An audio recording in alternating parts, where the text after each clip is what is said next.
Welcome to 15K Plus Random Movie Reviews, where we take random movies from Metacritic's 15K Plus movies to randomly watch, whether we like it or not.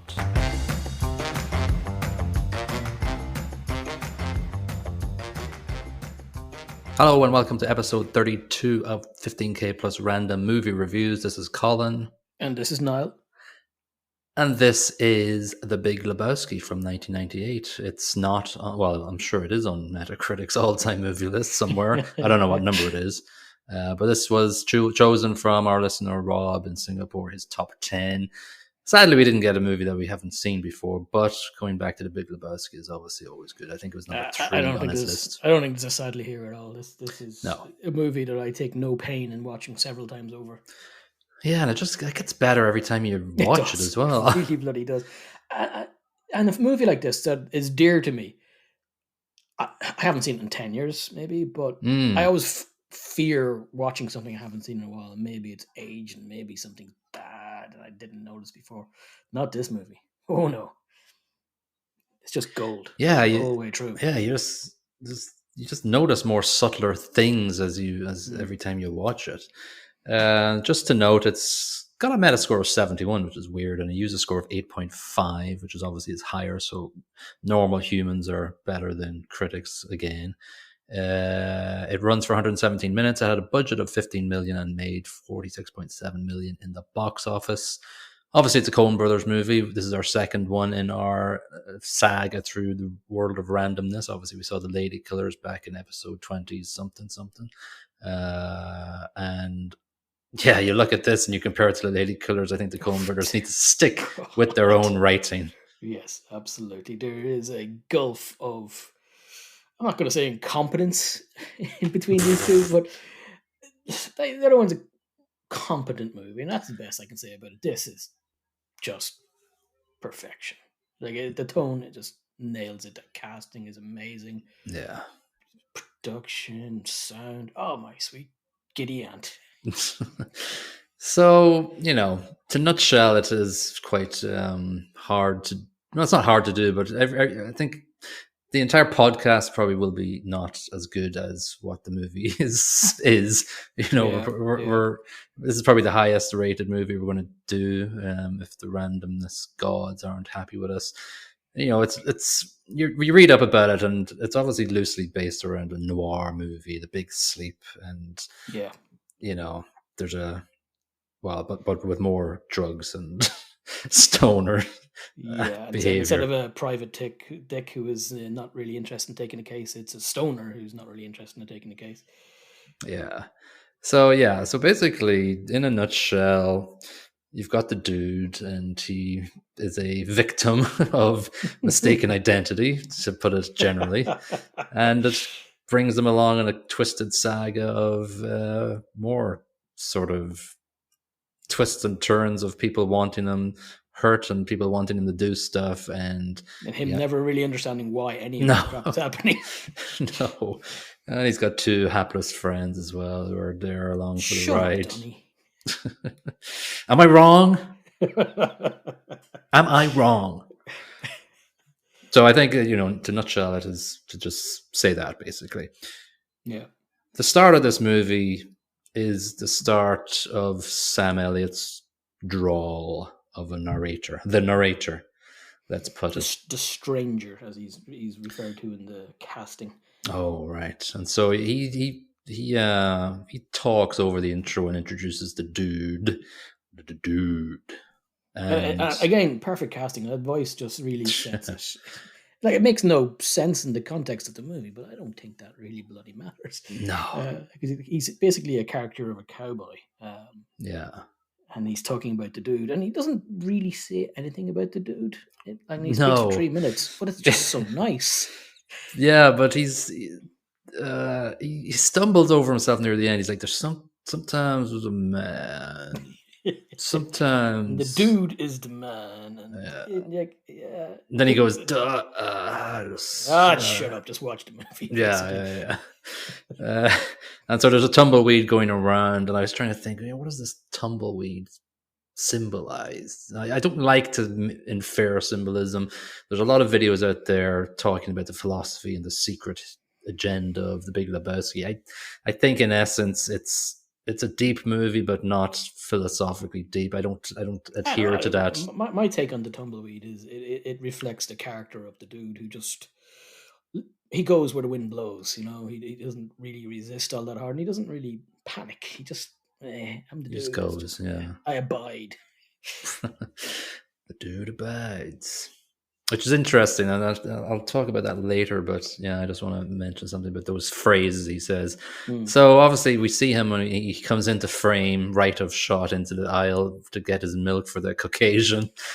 Yes, uh, otherwise known as a White Russian, I think.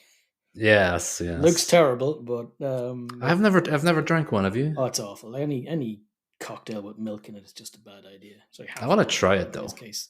I want to try it because I've tried Kahlua. it. It's manky. Yeah, but when did you try it? In your teenage years? God, about 15 years Last ago. night. Last night, I'm having one right now. It's terrible, but I keep drinking it. It's stuck in your beard. Yeah, just a little white frosting on the upper lip beard part. Actually, I wanted to just to say about Sam Elliott's drawl, Los Angeles. Yeah. That's just, and it comes later on when they mention a phrase at the bar, and it's confusing at first, but when you think about a southern drawl, then it sort of Perfect, makes yeah. sense. But yeah, I love how the dude doesn't pick up on it and just runs with it. Yeah, yeah. Because actually, when I heard it first, it's like, yeah, sometimes the bar does eat you, especially when you flop your head down on it after a couple Oh yeah. of Caucasians. It's going to be very hard for me not to mention every single scene because he gets to the counter, he gets to the register, and the lady is just looking at him, and he's making a check for 67 cents or whatever.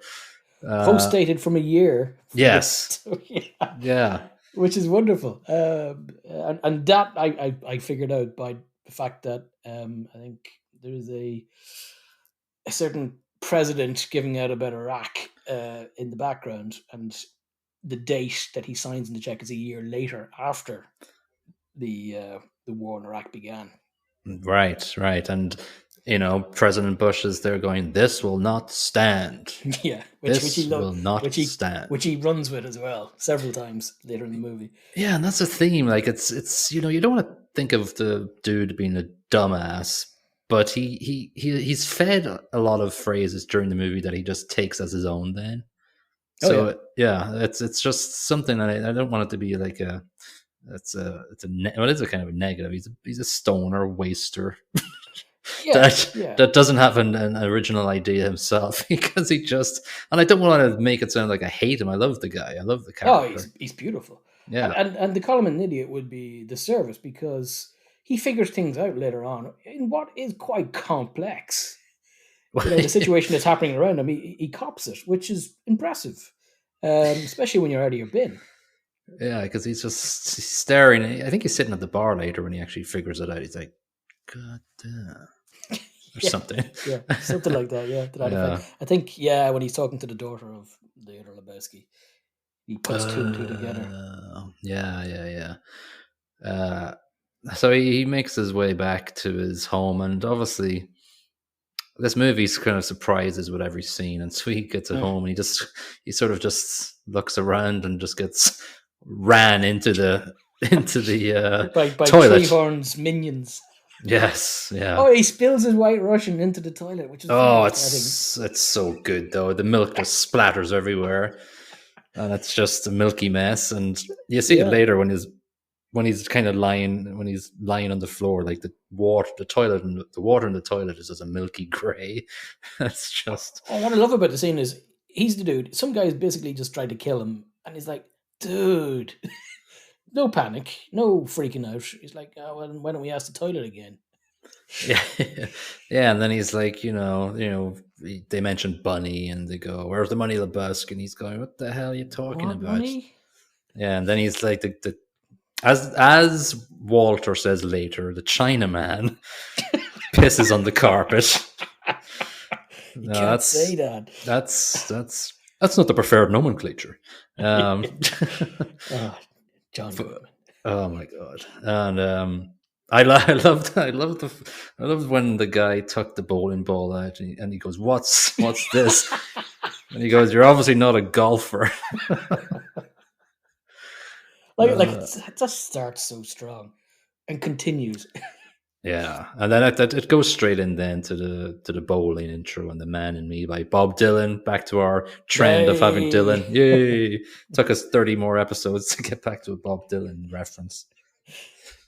And so the Yeah, Man in Me is a great song that just introduces the sort of languidness of a bowling alley.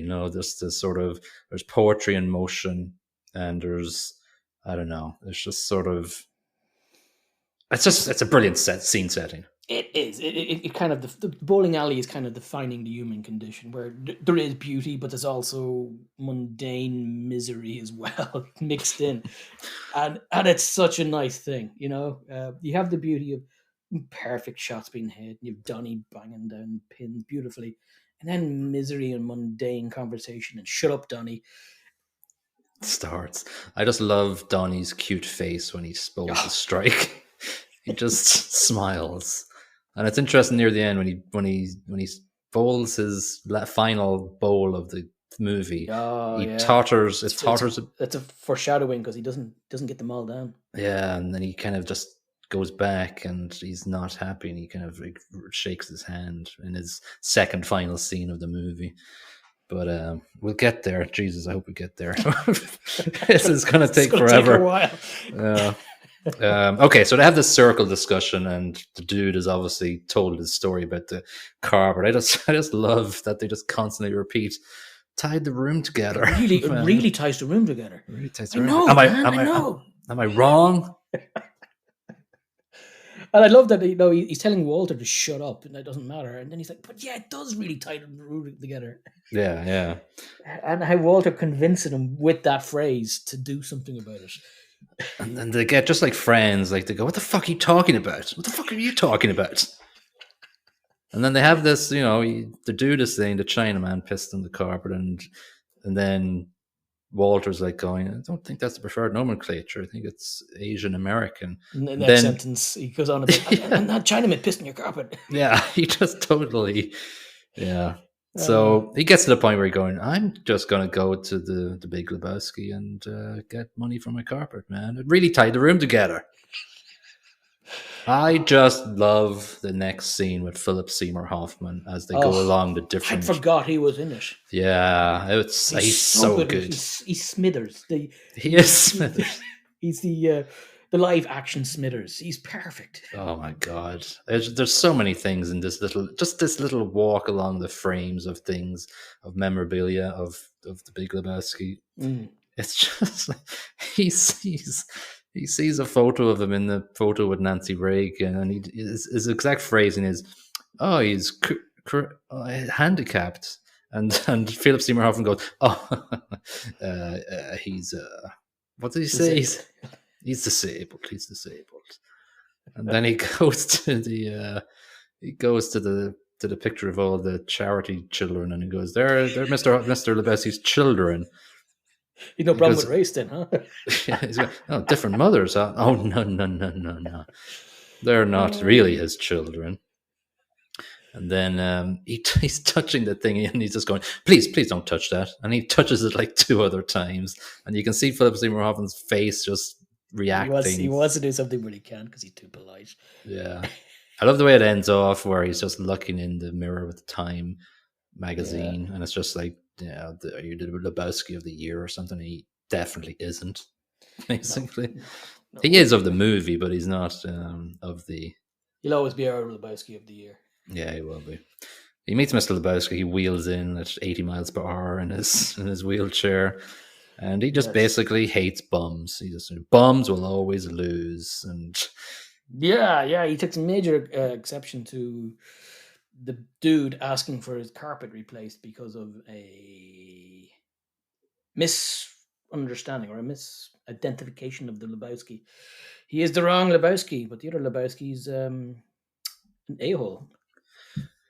yeah, and I just yeah. So it's a very good scene, and it's just a coming together of the Lebowskis, and they couldn't be further apart in the world. One's a bum, and one's a sort of a bum as well, because he's kind of bankrupt, and he looks like he's in. He's giving to perception that he's not an absolute useless feck, but he is. Whereas our Lebowski doesn't hide the fact. Yeah, there was a in the script I read, there was a sort of a backstory that he was an heir to the inventor of the Rubik's cube, and that's why he had enough money to have a rent in his apartment and have a car.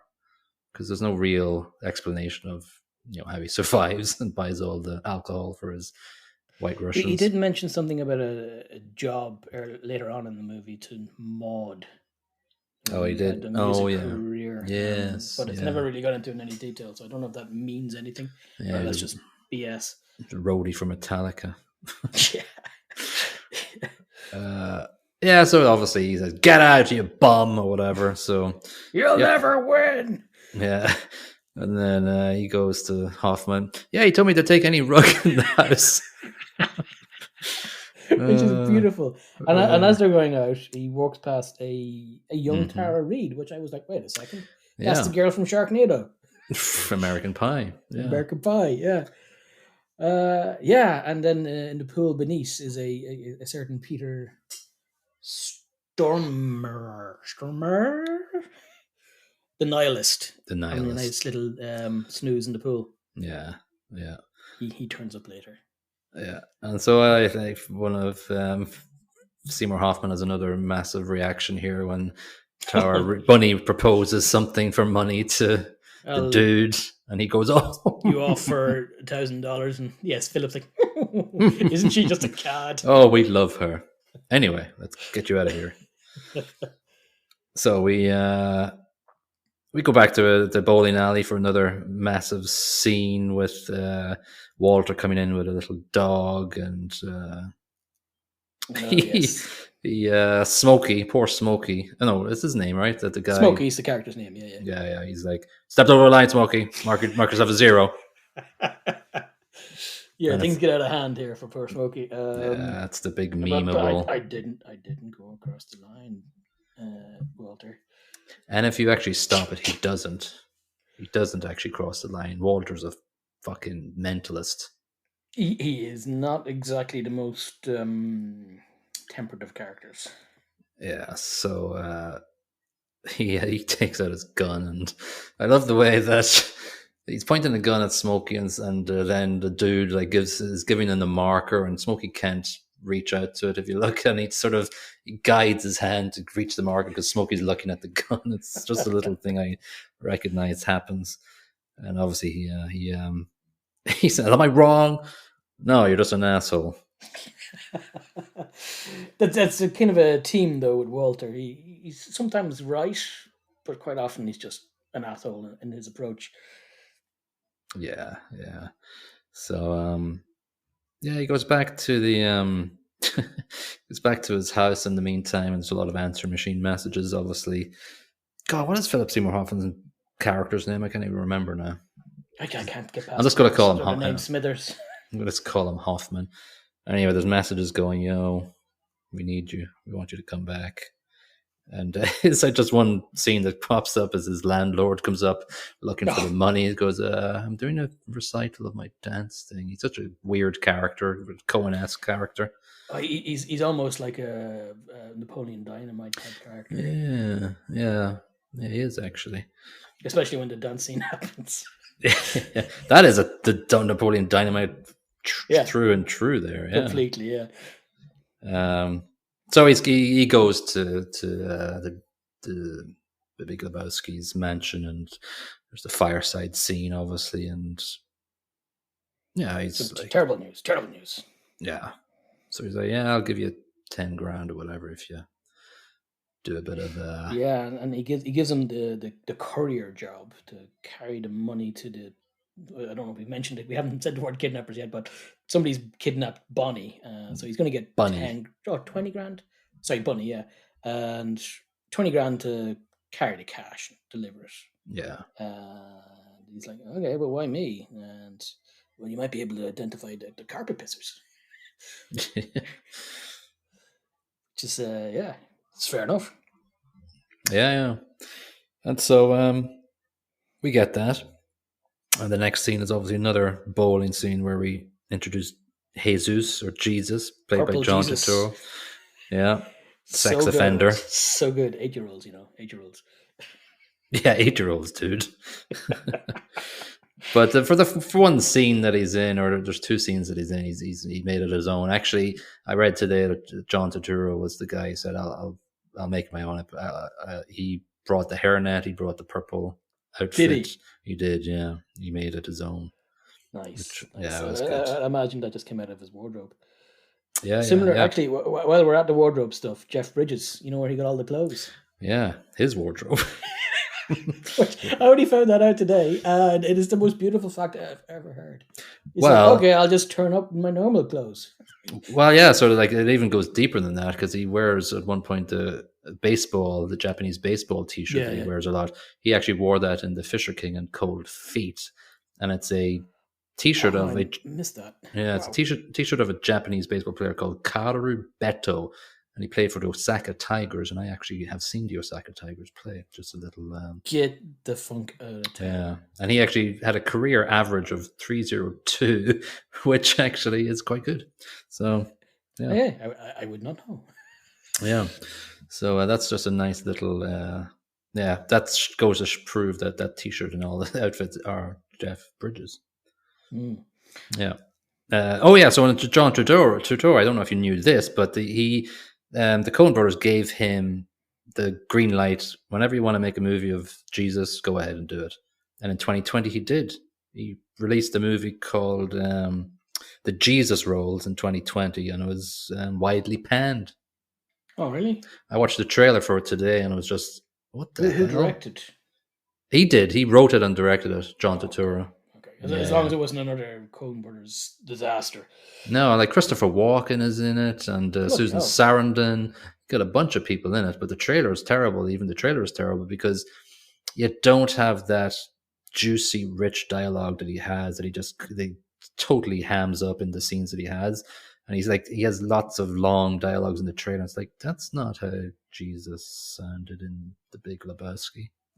Anyway, his introduction is I don't know. great, and I think maybe having too much of that one character might be too much in the movie, in my yeah, view. yeah, I think a little splash in there, fantastic. It's like a sprinkling of Jesus.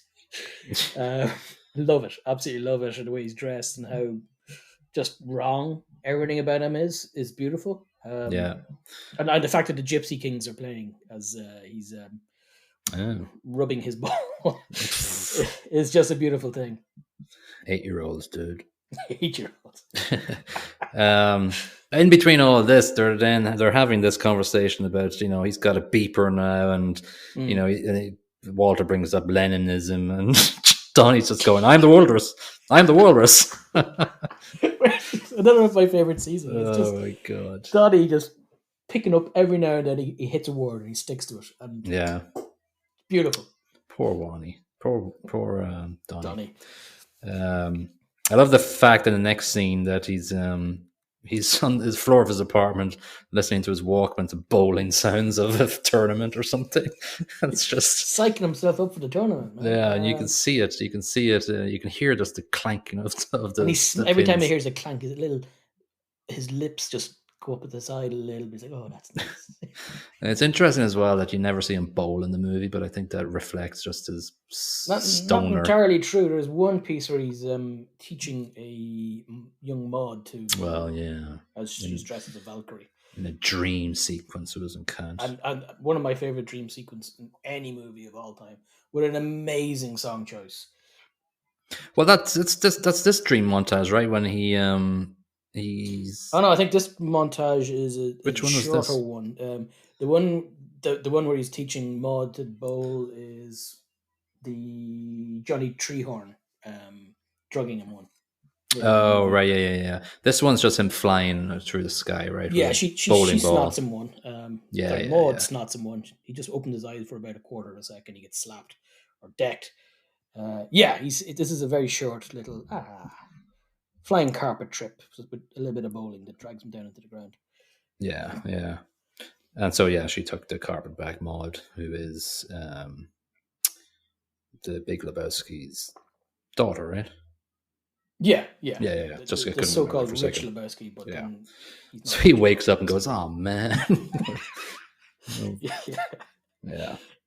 So anyway, I like love it. this handoff happens. The bag man drop off, and Walter goes, "Listen, you've got a bag full of my underpants or whatever, my tidy And he wasn't whities." supposed to bring anybody, which is the first problem. But Walter drags himself along. Yes, Walter is an idiot and Oh, just a maniac. So he's like going, "Let's keep the million, and we'll just chuck this bag out, and it's full of my underwear." he brings a bag and a strangely wrapped package, Yeah, of a which Uzi. is yeah, an Uzi, which is a fantastic idea.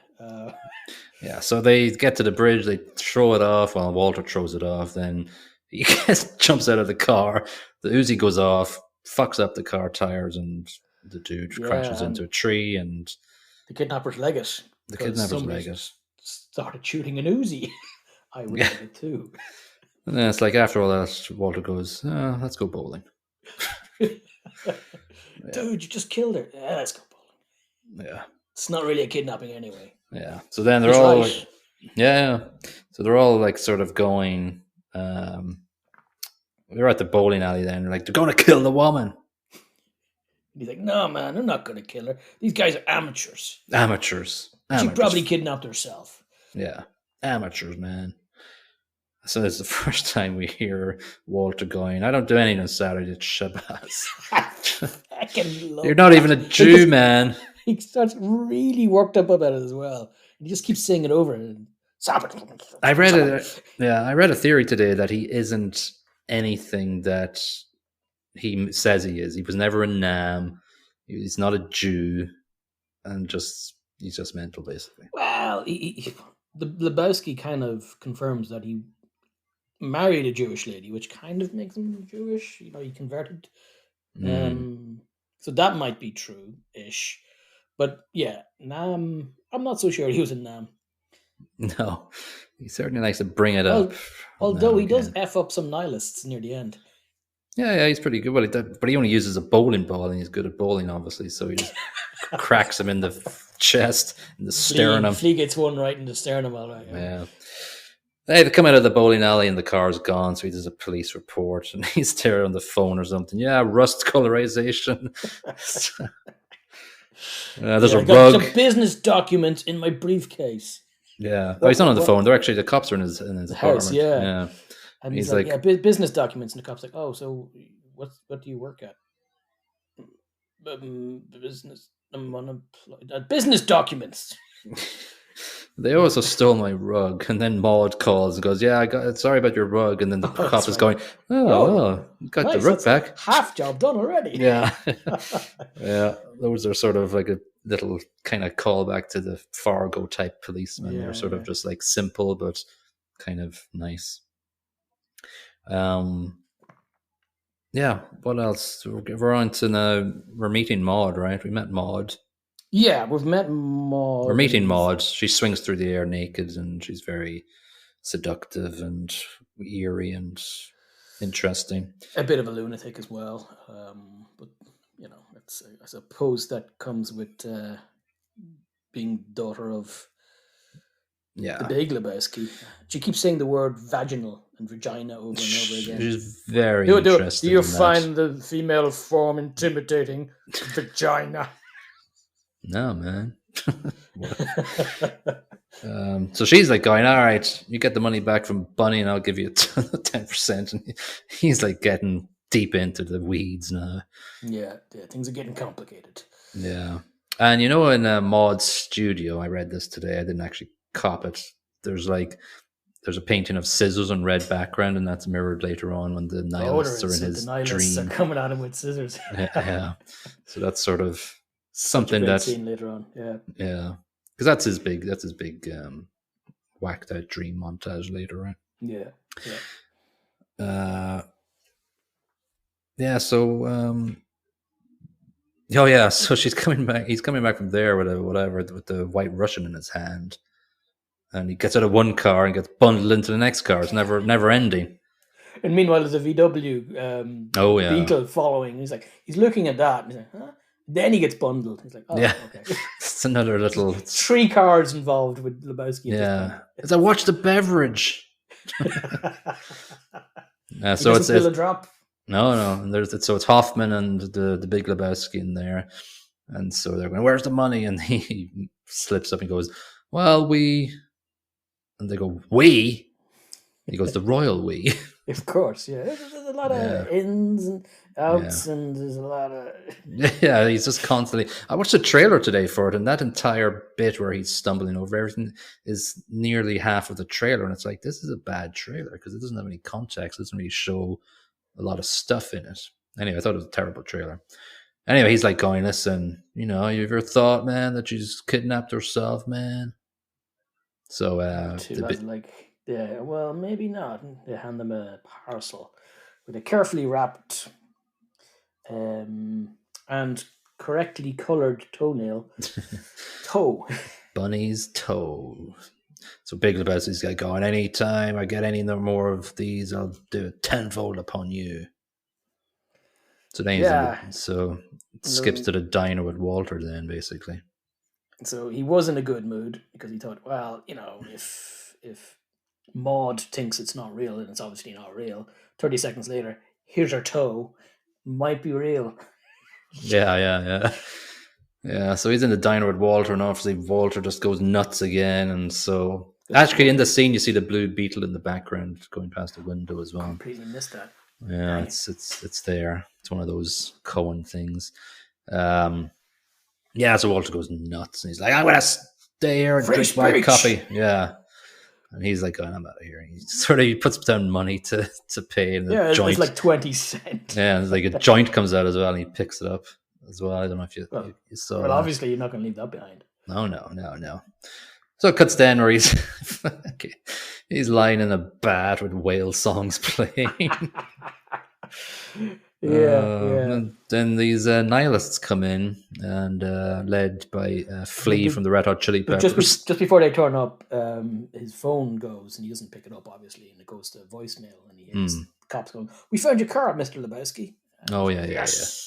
30 seconds, 10 seconds later, the nihilists. Yeah. What's a marmot? Yeah, is it a marmot? No, it's not. I looked up a marmot today. That looks very. It's a weasel. It's a ferret. I thought. It was a ferret. Sorry, but not a marmot. Or a mink, the ones that they make the fur coats out of. But I think it definitely is a ferret. A marmot I looked up today, it looks a bit more groundhoggy or capybara type-esque. So I was like, I knew that wasn't a marmot.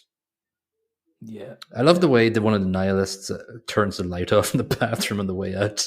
It's just an asshole move. Yeah, because they're nihilists, just do everything contrary to whatever. Just assholes because it makes them feel good. Yeah. I love the way when he's at the car, he's getting his car back from the policeman, and he's going, the money's not in it, huh? And what are you gonna? The cops. He says something to the cops, and the cop goes, "Yeah, we're working in double shift. We're working in shifts back in the HQ to we just put the fourth detective on it this morning." Yeah, yeah. It's kind of like a bloody Curb Your Enthusiasm moment where like they're just being assholes for no reason, and Larry is the one that's in the right, So the dude was like just asking. He's got his Credence tapes though. So that was he's got his Credence tapes back. Yeah.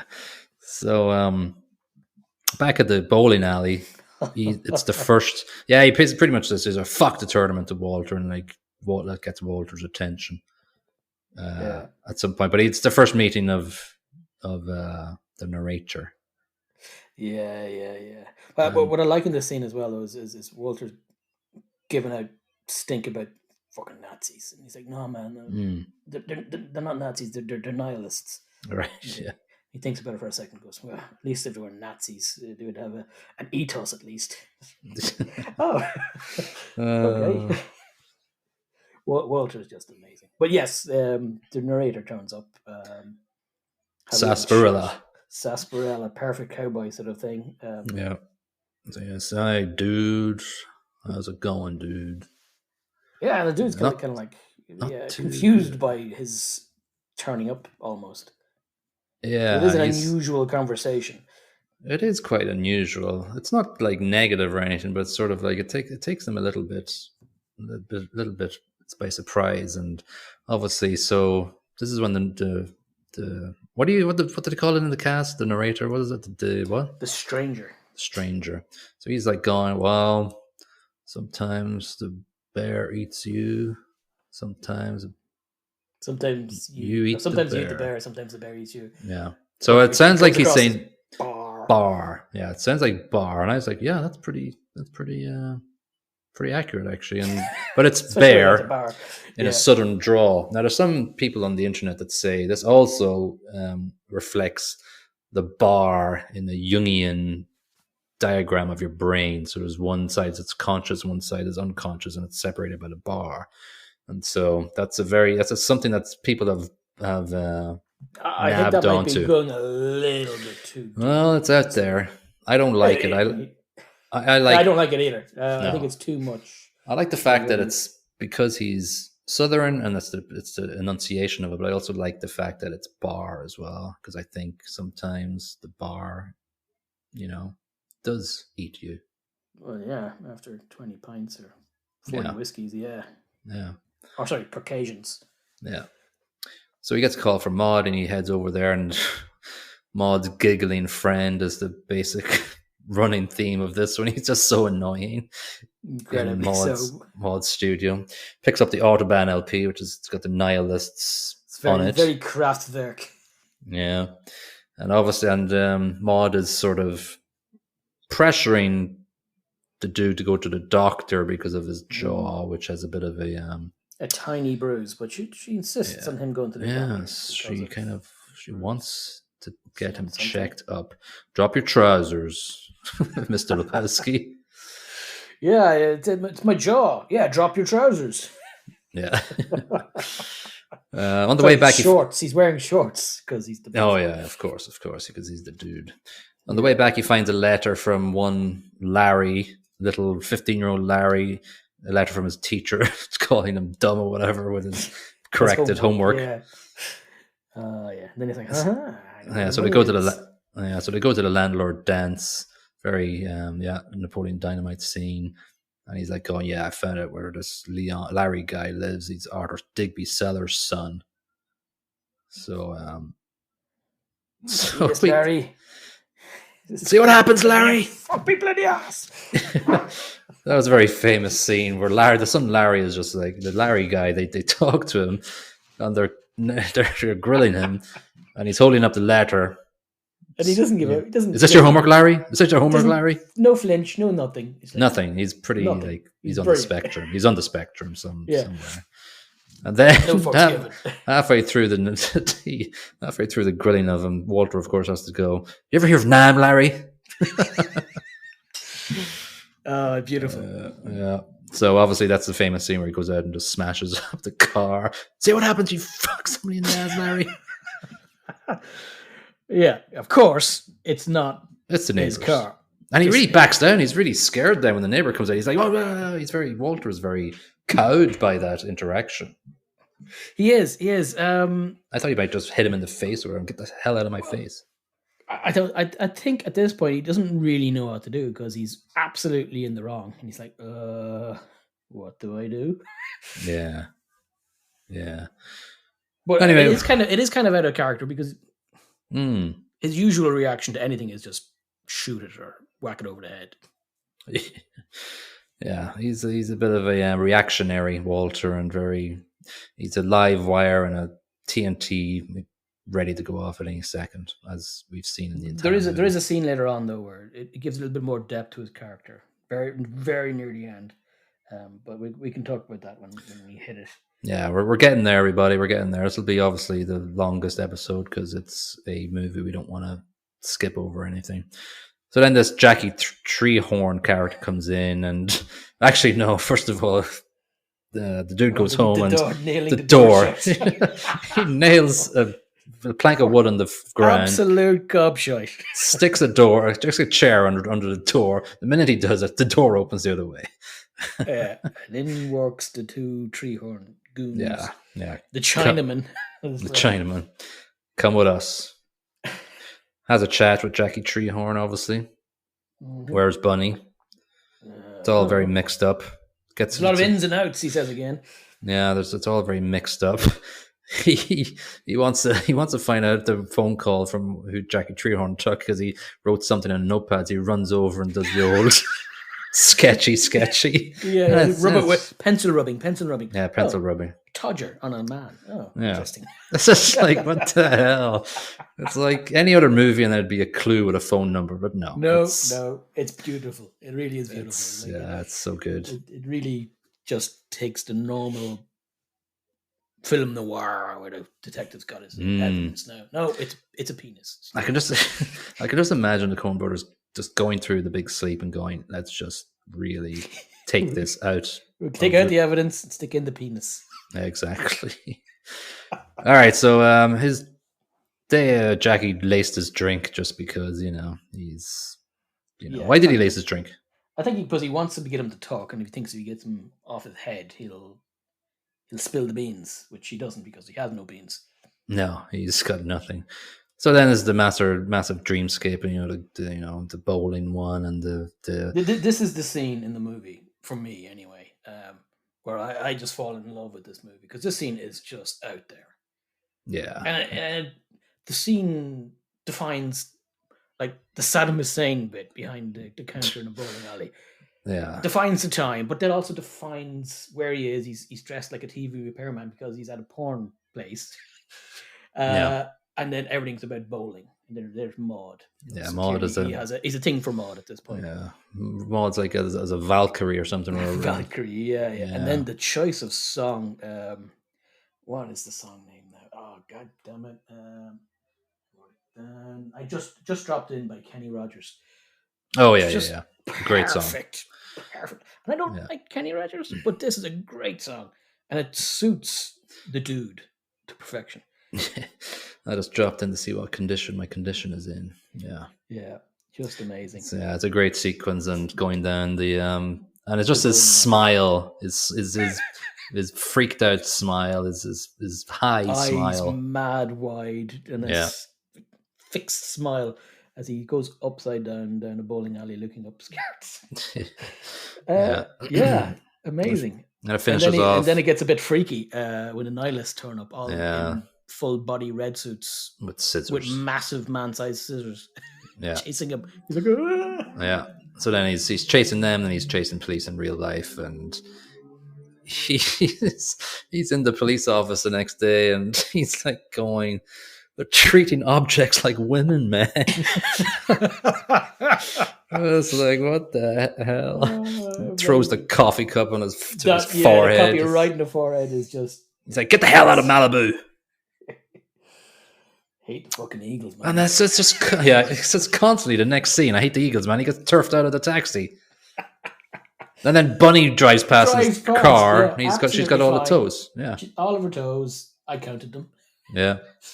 And it's scene after scene. He gets home and Maud is there, takes off her robe. Me. But it falls on the floor and he goes, that's my robe.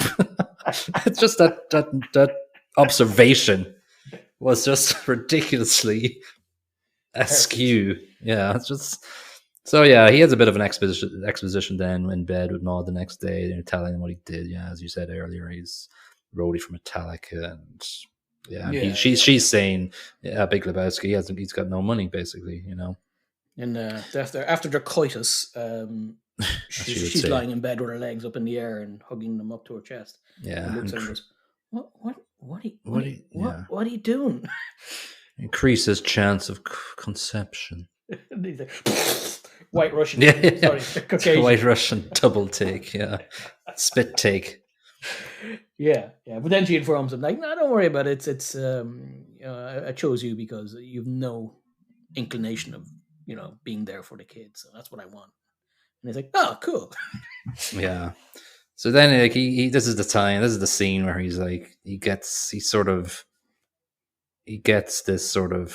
a lot of stuff together. He's like, Walter, get the hell over here. It's Sabbath. It's Shabbos. Get over here. Sabbath. Only an emergency. This is an emergency, dude. Sabbath. Yeah. But of course, before he leaves there, he has to meet up with the Beetle Man. So he's a private detective, and Bonnie is not Bonnie. She's a Canuchin or something from. Canuchin, yeah, he was Yeah, hired by the Canuchins of yeah. I can't remember some place, a town right across the road from Fargo, apparently. Yes, exactly. I saw that same video today. Yeah.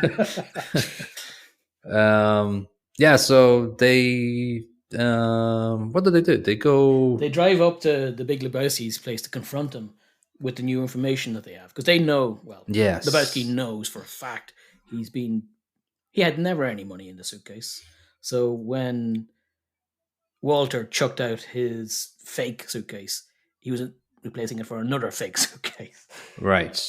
So Oh, he knows it's there's all another rubbish. there's another Sorry, yes. sorry, there's another scene where the Autobahn are in a pancake shop and it pans Yeah, down to yeah, the girl yeah. and she's missing her toes. That's where the toe came from. Just to cap Fill that in one that. off. Yeah, yeah. Yeah, yeah, Important piece of information. yeah. So this is sort So, of the crescendo of this sort of plot where they're confronting the Big Lebowski. and it is an impressive piece of detective work by Mr. Lebowski. You know, he wasn't really thinking about it at the time. It's somewhere in the back of his head was processing, and then Maud gives him that extra piece of information that, by the way, he's broke ass. Mr. Big Lebowski has no money, so he wouldn't have had any money to pay for it himself. He embezzled the money, Yeah. Yes. and It's a all the better. money actually comes from Maud's mum. That's If we're true. correct. Yeah. It's a better reveal than the Scooby Doo moment in Wild Canaries. Oh, dear God. Sorry, I had to sully this review by You mentioning just that. ruined my night. Yeah. So, but I love the part where at some point he's like going, I don't know what he says, Big Lebowski, but he says something like, just a bunch of deadbeats. And the dude goes, well, yeah. It's just his reaction. Oh, and of course we can't hark the back to park. Walter. Sorry, I have to go back to where Jesus was saying something really bad to him. That's where the famous line. Well, that's like your opinion, man. That's it's way Man, back that's then. just like your Yeah, opinion, man. Yeah. yeah. That Sorry, I was a had to couple of mention scenes that. back. We That was completely way missed that. back. Oh. Sorry, but I just remembered it. I didn't even make notice of it, but I knew I thought I would remember it. Yeah, Anyway, yeah. So Walter tries to cripple check him. He's like, yeah, I've seen this before. He's just this guy faking can it. work, man. Yeah, and so, oh, and of course he calls him a fucking paraquat. Which I googled because I had had to no Google idea too. what a paraquat was. Yeah, And apparently it's a weed killer yeah. that they use to kill Actual marijuana. Yeah, which is very insulting when it comes from the dude. Yeah, and this was the only line that was apparently just made up on the fly. I think he ad libbed it. Yeah, I think he did. I think he also did Dude Abides ad lib. Sorry, yes, I believe so. But for the vast majority of the movie, it's all on script.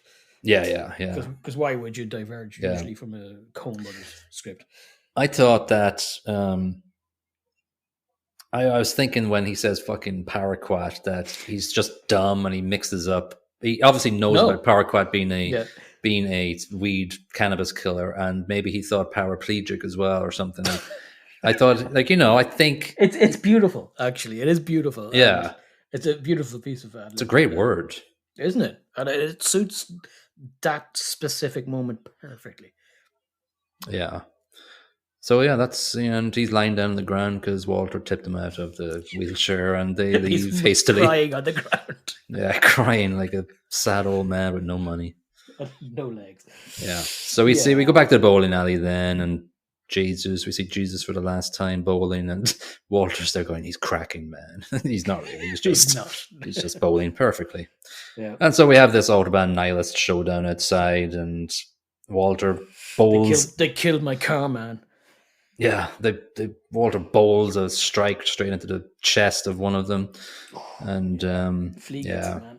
Flea gets it, and then they're down, whatever, and they go back, and Donnie is lying on the ground, and he's having a heart attack, and unfortunately, Donnie gets a pretty bad ending, and he's dead. That's it. Bye, Donnie. Yeah. Unfortunately, of course, is very sad because he's kind of a nothing character, but he's incredibly likable for somebody who really isn't important to the plot at all. Yeah, I have to mention something here just regarding an excellent movie I'm trying to think of what I thought about when I was watching it. It's basically an excellent movie will make every character, no matter how few lines they have, they'll make them memorable Yeah. and really engaging.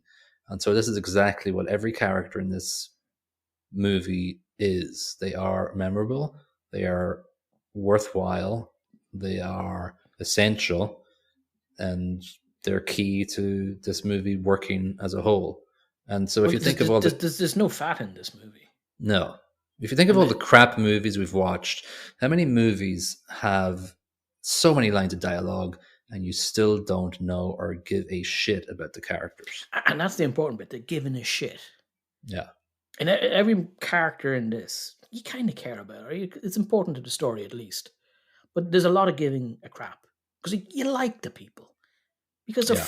they're inherently flawed. They say real stupid stuff. Yeah, it's an amazing piece of work by the Coen Brothers to make everybody as relatable and likable compared to something like the effing Canary movie, where everybody was despicably annoying and everything they said is not what humans would say. But like these indie movies, like if we want to shit on Wild Canaries, let's shit on it I because wish to shit yeah, on it. just think of all those characters in that movie. Now think of giving them personalities that are as unique and individual and likable, even if they're assholes. Like Walter is an asshole, but he Yep. he is bloody likable. Now imagine all Oh, those very much so. characters in a like you have to, as a writer, you have to plot out your characters. Like what are they? What makes them? How do they talk? Like I don't want to talk. I don't want to listen to people that are just talking in general, like we are now. No. Like in a movie, I want them to be individuals and characters. Now, you don't have to be as wacky and as, to either end of the spectrum like the Big Lebowski is. You can be individualistic with your characters by staying in the middle, but you can also make them memorable and with their backstories or with Oh, absolutely. how they talk or with I think something. making people believable, the dialogue has to be something that maybe not what humans would say, but sound at least like humans talk. And some of these indie movies really missed the mark there. Yeah. The Canaries movie, every line was missed. Nothing works. Yeah, and you can say that about any movie that we've watched. Hidalgo, a lot of basic people. Like I could stick a pin in any of the episodes we watched, and they're all blurring into one for me now. But like, it's all about character development. It's all about making memorable scenes and memorable production choices as well. And if you don't care about the characters in the movie, well, the movie's a flop in my head. Yeah, I think the Coen Brothers really care about creating a universe where these characters live. I think there's a lot of characters that live in their, like there's a couple of the nihilists are in the Fargo movie or something, I think. Yeah, Peter Stormare is Peter Stormare is in. He's one of the main characters actually in the. He's nihilist number one. Right. He's one of the kidnappers in that movie, which is kind of a nice tie-in. Yeah. So yeah. Anyway, there's two more. Buscemi actually. Yeah, Buscemi. Yeah. All right, there's two more scenes. They have to gather Donnie's ashes receptacle. The receptacle. $180. Yeah, and what he says. I died. Yeah, he asks. He asks where the nearest something is. I'm guessing it's a store or something. Oh, I didn't write it down, but it was like a convenience store or like a 7-Eleven type thing. So we get to like a can of whatever. Can of it was like Folgers baby food. coffee. Folgers coffee. There you go. Folgers. Yeah. And so he Walter has a very soft emotional moment on top of a cliff, and then he asides into Nam. A lot of good people died in Nam. Yeah, and you can see the dude background going, what the hell? So and then the final amazing scene is when he opens the can and all the ashes just blow back into the dude's face, and he doesn't react. He just stands there going, yeah, that's about right. That's about right. What the fuck was that all about, Nam, man? Yeah, but in fairness, Walter gives him a big hug, and the two lads are just standing there. They've lost their best mate, even Yeah, though they spent the entire movie saying "Shut the fuck up, Donny." yeah. He was Donny's part of gone. it, and it's Yeah, sad. It's sad to see only the two of them back in the bowling alley because obviously it Walter goes, is. Let's go bowling again." So he mirrors what he said the last time they had went through It's general traumatic solution moment. to everything. If something's horrible happening, let's go bowling. Let's go bowling. And so the stranger is at the bar again. Sometimes you just eat the bar. Hmm. Then the final famous line. To do the bites, which I found out today also has a tie-in to um, Jeff's outside life. Mr. Bridges has a band called the Abiders, which was weird. I listened to some of their songs. They're not terrible, but really not my style. Kind of country style. Okay. Well, he is a sort of a laid back dude. Yeah, chilled country, I think is the. GQ magazine, they do this YouTube channel where they get actors in to talk about their work. And so I saw Jeff Bridges one today, and I just listened to the Big Lebowski one, and he was just he said quite a few things. It was only 2 minutes long about the Big Lebowski section, but he was basically going. The Coen Brothers called him up, and said, "Hey, we wrote a movie for you," and they're like, "Oh," he was like, "Oh, me," and then he read it, and he was like, "Going, how did you know about what I was like when I was younger?" So, Yeah, man, like dude, it's like your opinion. yeah. Other things that I just found out today, now that we're finished, the actual retelling of the story. Donnie's name is never on his bowling shirt. It's always different Yeah, names. and every shirt is completely different. It's like for a different team or for something Yeah. else. So it's a nice, it's a weird thing, but once you see it, you can't unsee it. You can't unsee it, and you never will unsee it. There's a couple of characters are based on the Coen Brothers' real life people. I think there was a guy called Jeff, the dude on their crew on one movie or something that's loosely based it on him, and there's another dude. Sorry, I didn't want to be confusing. So that they placed on Donnie or Walter, and he looks exactly like him. Milius. He go. is this. I'm looking at his picture right now. He's a right wing friend of theirs who's kind of gung ho, loves his guns, loves a bit of violence. He directed things, or he wrote, sorry, Apocalypse Now, Bloody Hell, Red Dawn, and Conan the Barbarian. And I think we've talked about him before. Really? I cannot remember why. It was definitely one of the movies that we did before. Somebody needs to be taking notes. Yeah, Episodes. The briefcase scene, which I always found was physically sort of impossible, was reversed. So somebody threw it in the window. In the window as they reversed. Yeah. Because they tried 2 or 3 times before and it kept missing the bridge. Yeah. Mel Gibson was thought of first. Oh, God. For the dude. Can you imagine? Him being a stoner? That would not be good. No. The Wind and the Lion. Sorry, I've been clicking here. The Wind and the Lion was written by Walter's alter ego. Damn. Yeah. That's a good tie-in. Huge. A movie I didn't hate. The Wind and the Lion is our most viewed episode on YouTube. So I put all our episodes on YouTube. Out of here, man. It's weird. I just think some people...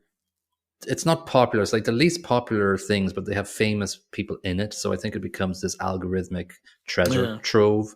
And so people just search it up on YouTube. And I think we're probably one of the first people to review it or something. To watch the movie. Yeah. So like, so like this episode will never get any hits on YouTube ever because there's so many reviews of The Big Lebowski. So like, yeah.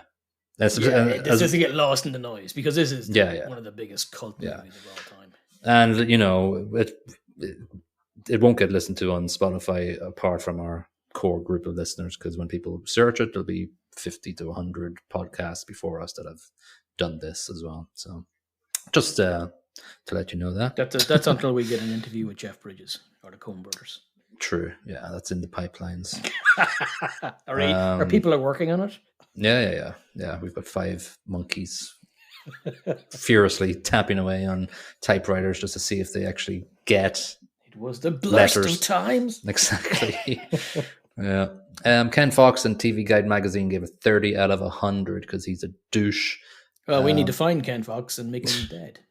He says, if it's all supposed to be in fun, why does it feel so much like an insult? What? Yeah, that's what he says. Mr. Fox, you are an idiot. Yeah, well, there's lots of hundreds. The Marjorie Baumgarten in the Austin Chronicle gave it 100. It's paved with delightfully irregular and unanticipated bits of business that stimulate the viewer to stay fully alert while renewing our faith in the sheer joy of watching movies. Absolutely. Yeah, I don't know if I she's give it right. 100. 100 is a silly score. You should never give it. Yeah, I think I'll only give it. Yeah, it's up there. I'm only going to. Yeah, so we've gone through everything in one nutshell. We don't have to go through the categories. We will review each category, obviously, but I think we've covered everything. I didn't give my scores yet because I'm very nervous about giving scores. I'm just going to do it now. I did it just before, actually. Yeah. I'm going to do that. I'm going to do that, and I'll do that. Okay, I know what I'm doing. All right, plot, I'm giving 4.75. Oh, more than I give. I give 4. Okay. And then, listen, that's not to mean No, it's the good. plot is terrible. The plot is excellent, and it's very smart, and the twist's very good. But I don't think the plot's as important in this movie as other parts of it. No. Like the acting, the dialogue. Whew. Yeah. I was going to do it lower earlier on today, but just talking about it, I'm going, no, fuck it. I feel bad about writing my 4 down now. No, that's fine. But I'm going to stick with it. No, you have to stick with it. All right. I'm doing it. Acting 5. I'm giving full marks. Fuck it. Oh, get the boat. The acting is outstanding. Let's be honest. I only give 4.5 because I don't know where I dropped it. Maybe because Tara Reid's in it. She's actually quite good. She is actually quite good. But, there's nobody I don't like. listen, Jeff Bridges is on point here. Like, this is perfection. Yeah. Donnie is ably acted by Buscemi and John Goldman. Goodman. Dear God, it's really good. Yeah. You know, I'm saying it now. I should have upped it, but I'm going to stick with 4.5. You got to do your first. Yeah. Once you say it, it's done. Yeah. I'm giving these because I know the Big Lebowski is around my top 10 somewhere. I know it is. You know. Soundtrack, I'm giving 4. I think it's my lowest rating. I like it. Obviously, 4 is great. It's not my favorite soundtrack of all time, but the songs are great. I give this 4.5, and it's only down to one thing, and it's the dream sequence. Condition was that song is just great. Perfection. And like the rest of the movie is okay, but this raises it up so strong in my mind that I have to give it as much as I can. Yeah, I was surprised it was Kenny Rogers. Actually, I didn't really know it was him. It's strange. Yeah, I had to Google it because I've heard the song since, but not often. And I don't go out of my way to listen to Kenny Rogers. So you gotta know when holding. I bet the Stranger sings them. I would imagine he would. He's got the voice. Yeah, and the mustache. I loved his mustache. What a mustache! Yeah. Production, I gave 4. Gets 5 points. Yeah, on its own. Yeah, how many points out of 5 was mustaches? Production, I gave 4.5. 4.75 here. Because we're all around the roundabout. I think it's just on the nose. Like, it's very Coen Brothers.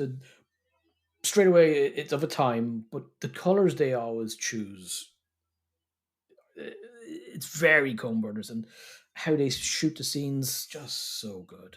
It's just lovely. Yeah. It's a visual delight. It is. And aural delight as well.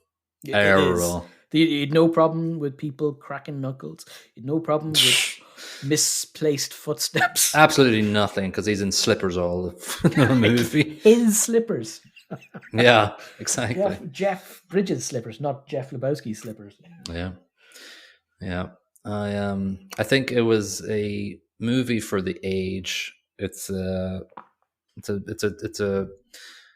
obviously it's set in 91, but it reminds me of the late 90s. It's obviously released in 98, so it's sort of just like, I remember, I think, seeing the poster or the yeah, the poster of it in like a magazine of Empire or Total Film when I used to buy those magazines every month, and it's just a memory of it, and it only gets better every time you watch it. You see all these small things, and you laugh more at the small things. Yes, it is one of those movies, and it's a nice movie to come back to after a few years and just Yeah, realize how amazing it still is. yeah. I think the last time I watched it was in an airplane, and I want uh, nothing on an airplane. I want to be somewhere else rather than Yeah, an airplane. And but in this case, you want the airplane to make sure that doesn't land before the end of the movie. yeah. So that's it. Unfortunately, we're going back to our 15,000 plus random movies to pick from now, and we're going to probably get 14,000 and something. We're going to have to watch a very bad movie, but there's magic in bad movies too. We So got to have balance. I actually want something to really shit on for the next episode, so I get back to my normal onery self. I want more of a stick type movie. Yeah, Enjoyable but shit. true. All right, I'll click the randomize button and we'll see what we get right now. Cool. We got 8,623. Oh, okay, middle of the road. Okay, so movie 8623 is a movie called Crooked House from 2020, directed by Gilles Paquet-Brenner, well, who cares who it's written by, but it has Glenn Close in it. It's got Terrence Stamp. It's got Gillian Anderson. Okay. It is a Agatha Christie movie. All of these things are good words you've been saying, so I'm not worried about this one. Yeah, so the summary is: in Agatha Christie's most twisted tale of suspicious circumstances surrounding the death of a wealthy patriarch is investigated by spy-turned-private detective Charles Hayward, played by Max Irons, probably Jeremy Irons' son, maybe. And I'll leave it there. It's an Agatha Christie one. Gillian Anderson, I always had a crush on from X-Files. Yeah, and I'm a big fan of Terrence Stamp. Yeah. So it's from 2017. Sorry, I think I said 2020. It runs for 1 hour and 55 minutes. It's got a Metascore of 59 and a user score of 5.8, so above average, and probably one of those movies whether you'll think it's normal or you'll think actually it's not too bad. Yeah. So yeah. Oh no, Christina Hendrick. I'm just looking at the people here. Interesting. Okay, so that's an Agatha Christie movie. Probably just will be a whodunit thing. It's actually probably good to reach into them because of Kenneth Branagh's recent, remaking of Death on the Nile and Murder in Venice, I think, or something it's called, or Haunting in Venice. Success. Yeah, it's a varying success. Yeah, I actually read Murder on the Orient Express for the first time only 5 years ago or so. It's like I always wanted to know what the hell happened. Who murdered someone on the Orient Express? Did you ever read it? Agatha Christie's not something like my mum has all the books, and if my mum's reading them, I'm probably going. Yeah. Is it good? It's not bad. It's not even that thick of a book. You get through it in a night or two. Yeah. But it's interesting. Oh, that's what happened at the end. Yeah. Okay, so let's leave it there. Angela Lansbury killed them. For once, she's usually the one poking her nose around. Jessica Fletcher. Oh, Jessica. All right, so that's the end of episode 32 of 15K plus random movie reviews. Please check us out on any platform you see fit to review us and bump us around and share and do whatever you want to do. Okay, and we'll see you on the next episode to watch Crooked House. Bye-bye. Cheerio.